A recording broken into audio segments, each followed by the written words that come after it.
নমস্কাৰ স্বাগতম জনাইছোঁ আমাৰ চেনেলৰ অন্য এটি ভিডিঅ'ৰ মাজলৈ পুনৰবাৰ আপোনালোকক আজিৰ ভিডিঅ'টোত আমি ITI এডমিশ্যন 2026 এই বিষয়টোৰ ওপৰত আলোচনা কৰিম কাৰণ মোক বহুতে ফোন যোগে মেছেজ যোগে বা কমেণ্টতো বহুতে সুধিছে যে ITI এডমিশ্যন 2026ৰ এতিয়ালৈ যিহেতু একো নতুন আপডেট অহা নাই গতিকে কিবা আপডেট আছে নেকি বা কেনেদৰে এপ্লাই কৰিব লাগে বা কেতিয়া এক্টিভ হ'ব এপ্লাই লিংক এটা সম্ভাৱনীয় ডেট আপোনালোকৰ লগত আলোচনা কৰিম আজি যদিহে আপুনি ITI এডমিশ্যনৰ বাবে ৱেইট কৰি আছে তেনেহ'লে আজিৰ ভিডিঅ'টো সম্পূৰ্ণকৈ শেষলৈ চাব কিন্তু এতিয়ালৈকে কোনো ধৰণৰ আপডেট অহা নাই যোৱাবাৰ 2025ত এনেকুৱা দিনতেই অৰ্থাৎ 22 মেত প্ৰথমতে খোল খাইছিল ITI এডমিশ্যনৰ এপ্লাই লিংক তো সেইটো কাৰণে আজিও মই এই একে সময়তে ভিডিঅ'টো আপোনালোকৰ বাবে লৈ আহিছোঁ কিমানখিনি ডকুমেণ্ট লাগে বা কিমান এইজ এডুকেশ্যন কোৱালিফিকেশ্যন কিমান লাগে ITI কৰিবলৈ তো সকলোখিনি কথা জানিবলৈ চেনেলটোৰ লগত আপোনালোক জড়িত হৈ থাকিব লাগিব আৰু ভিডিঅ'টো সম্পূৰ্ণকৈ শেষলৈ চাব লাগিব মই যেতিয়াই আপডেট আহে ITIৰ ওপৰত তেতিয়াই আপোনালোকৰ বাবে ভিডিঅ' তৈয়াৰ কৰিবলৈ সাজু হ'ম মুঠতে আপোনালোকৰ এডুকেশ্যন কোৱালিফিকেশ্যন কিমান বা কোন ডিষ্ট্ৰিক্টৰ পৰা ভিডিঅ'টো চাই আছে জনাবলৈ নাপাহৰিব তো আৰম্ভ কৰিছোঁ কথা হ'ল কি আমাৰ অসমত বহুত এনেকুৱা কেণ্ডিডেট আছে যোনে নেকি 10 পাছ কৰি এটা ভাল পাৰ্চেণ্টেজ লৈ কিনে বা HS ক্লিয়াৰ কৰি এটা ভাল পাৰ্চেণ্টেজ লৈ কিনে তেওঁলোকে ভাবে যে আমি ITI কৰিম বিশেষকৈ 10 পাছৰখিনিয়ে কাৰণ তেওঁলোকৰ অকণমান বয়সটো কম থাকে তেওঁলোকৰ সপোন বেছি কিন্তু কাম কৰিবলৈ হয়তো সাহস তেওঁলোকৰ নাথাকে তো তেওঁলোকে ভাবে যে আমি ITI কৰিম মেট্ৰিক পৰীক্ষা দিয়াৰ আগে আগে এটা ভাল চিন্তা হয় আমি ITI কৰিম তাৰপিছত কিবা কিবি কৰিম প্ৰাইভেট হ'লেও জব ল'ম ইলেক্ট্ৰিচিয়ান কৰিম ফিটাৰ কৰিম কিবা কিবি তেনেকুৱা তো বহুতে তেনেকুৱাকৈ ভাবে কিন্তু ৰিজাল্টটো ওলোৱাৰ পিছত তেওঁলোকে ঠিক আগৰ মানুহখিনিৰ দৰে একে নিচিনাকৈ নিজৰ ঘৰৰ ককায়েক বা বাইদেউকৰ দৰে একেলগে কিবা হায়াৰ ছেকেণ্ডেৰী পঢ়িব তাৰপিছত BA BSc BCom কিবা কৰিব তেনেকুৱা ছাইডটো তেওঁলোকে নপঢ়ে কিন্তু প্ৰথমতে তেওঁলোকে ভাবে যে মেট্ৰিক দি থকাৰ সময়তে মই ITI কৰিম কিবা কিবি কৰিম বুলি ভাবে কিন্তু অৱশেষত সেইটো গৈ নহয় বাকী আগৰবোৰ যেনেদৰে গ'ল তেনেকুৱাই কিন্তু তেওঁ ডিফাৰেণ্ট বুলি ভাবে মই অকণমান বেলেগ ছাইড পঢ়িম বুলি ভাবে কিন্তু তেওঁলোকে নপঢ়ে এইটো কাৰণে নপঢ়ে যে তেওঁলোকে হয়তো গম নাপায় টাইমত কেতিয়া এপ্লাই হ'ল বা কিছুমানে ভয় খায় যে পইচা বেছিকৈ লাগিব সময় বেছিকৈ লাগিব এভৰিথিং বহুত কথা চিন্তা কৰি এবাৰমান কিবা খবৰ লৈ ITI এপ্লাই হৈ আছে নেকি বা কোনোবা কলেজত খবৰ লৈ যদি সেই কলেজখনৰ পৰা তেওঁলোকে ভাল এটা পজিটিভ খবৰ এটা নাপায় তেতিয়াহ'লে তেওঁলোকে বাদ দিয়ে higher secondary first year second ইয়াৰত তেওঁলোকে এডমিশ্যন কৰি লয় তো আজিৰ ভিডিঅ'টো তেনেকুৱা নহয় আজিৰ ভিডিঅ'টো আপোনালোকে চাওক তাৰপিছত গম পাব ইমানো টান নহয় যেনেদৰে আমি ভাবোঁ ITI কোৰ্চ কৰাটো তো কথাটো হ'ল কি যোৱা বছৰৰ কথাখিনিৰ লগত ৰিলেটেড কৰি আজিৰ ভিডিঅ'টোত আমি আলোচনা কৰিম এইবাৰত কেনেধৰণৰ হ'ব পাৰে প্ৰথম কথা হৈছে যোৱা বছৰ 22 মেৰ পৰা 10 জুনলৈকে ITI ৰেজিষ্ট্ৰেশ্যনৰ এডমিশ্যন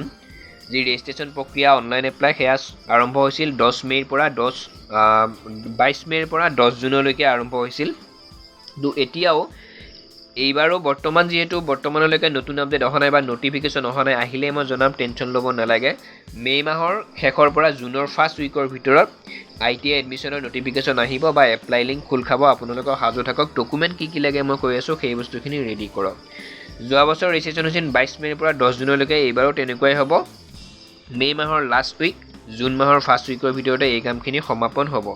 যোৱাবাৰ টোটেল কাউন্সিলিং হৈছিল 5টা এইবাৰো ঠিক তেনেকুৱাই হ'ব এডমিশ্যনটো হোৱাৰ পিছত আপোনালোকে গম পাব এপ্লাইটো হোৱাৰ পিছত কাউন্সিলিং হয় 5টা কাউন্সিলিং হৈছিল যোৱাবাৰ ফাৰ্ষ্টত যদি নাম অহা নাছিল ছেকেণ্ডত আহিছিল ছেকেণ্ডত যদি অহা নাছিল থাৰ্ডত আছিল থাৰ্ডত যদি অহা নাছিল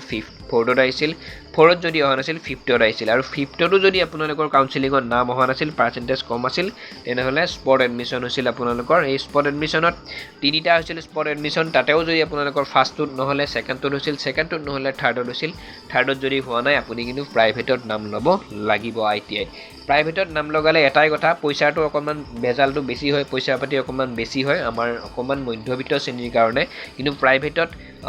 মই ভাবোঁ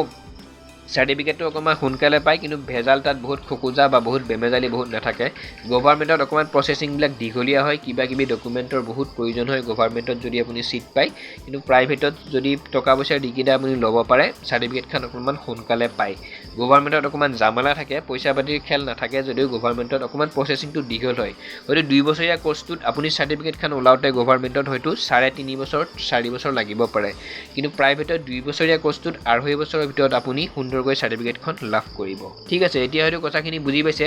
গতিকে এতিয়ালৈকে ITIৰ কোনো ধৰণৰ এডমিশ্যনৰ আপডেট অহা নাই যেতিয়া আহে মই জনাই দিম চিন্তা কৰিব নালাগে এতিয়ালৈকে অহা নাই আৰু এনেকুৱাকৈ বহুতে হয়তো ভয় খাই আছে যে আমি ফাৰ্ষ্ট ইয়াৰ ছেকেণ্ড ইয়াৰত এডমিশ্যন কৰিলোঁ ফাৰ্ষ্ট ইয়াৰটো এতিয়া কৰিব নোৱাৰিম নেকি তেনেকুৱা নহয় আপুনি ITI কৰিব থাকিব পাৰে একো কথা নাই যদি নিজৰ মনে বিচাৰে যে আমি দুফালে কৰি থাকিম এফালে first year HS first year next এফালে আকৌ ITI আকৌ যোনে নেকি ভাবি আছে আমি BEd এডমিশ্যন কৰিছোঁ আকৌ এফালে ITI কৰিম বুলি ভাবি আছে তেওঁলোকেও পাৰিব কোনো চিন্তা নাই ট্ৰেডসমূহ কি মই থাম্বনেইলত লগাইছিলোঁ শ্বৰ্টকৈ একদম আপোনালোকক কৈ দিছোঁ বিশেষকৈ ITI বুলি ক'লে ইলেক্ট্ৰিচিয়ানৰ কথাটো পোনপ্ৰথমতে আহে বা ফিটাৰৰ কথাটো ড্ৰাফ্টৰ কথাটো পোনপ্ৰথমতে আহে ইলেক্ট্ৰিচিয়ান আছে ফিটাৰ DTP কিবা কিবি এইবোৰ বহুত আছে ডেস্কটপ পাব্লিছিং আছে multimedia animation photographer mechanical painting painting আছে পেইণ্টিং কৰিবলৈ ITI কৰিব লাগে নেক্সট কম্পিউটাৰ অপাৰেটিং এক্সেট্ৰা বহুত কিবা কিবি ট্ৰেড আছে য'ত আপোনালোকে ভাল পায় তাতে আপোনালোকে ল'ব পাৰে আৰু মোৰ ভিডিঅ'টো চাই কিনে আপুনি যিমান কথা শিকিব পাৰিছে এজন বেলেগ ITI কৰা ল'ৰাৰ পৰা প্ৰাইভেটেই হওক বা গভৰ্ণমেণ্টতেই হওক যোন কলেজতে নকৰক কিয় বেলেগ